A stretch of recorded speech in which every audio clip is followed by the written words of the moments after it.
Thiruvananthapuram ബാലരാമപുരത്ത് 11 gram MDMA-യുമായി ഒരാൾ police പിടിയിൽ. മഞ്ചവിളാകം തട്ടിയൂർ സ്വദേശി അബിനാണ് അറസ്റ്റിലായത്. സിജോ വി ജോൺ നൽകും വിശദാംശങ്ങൾ. സിജോ, എക്സൈസിന്റെ പരിശോധനയിലാണോ അറസ്റ്റ്? എക്സൈസ് അല്ല, പോലീസിന്റെ പരിശോധനയാണ്. ബാലരാമപുരം പോലീസാണ് ഈ പ്രതിയെ കസ്റ്റഡിയിൽ എടുത്തിരിക്കുന്നത്. അബിൻ തട്ടിയൂർ സ്വദേശിയാണ്.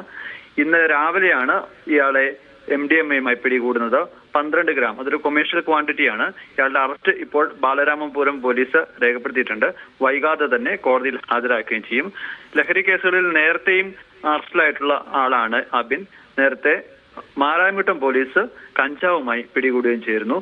ഇയാൾ പോലീസിന്റെ നിരീക്ഷണത്തിലായിരുന്നു.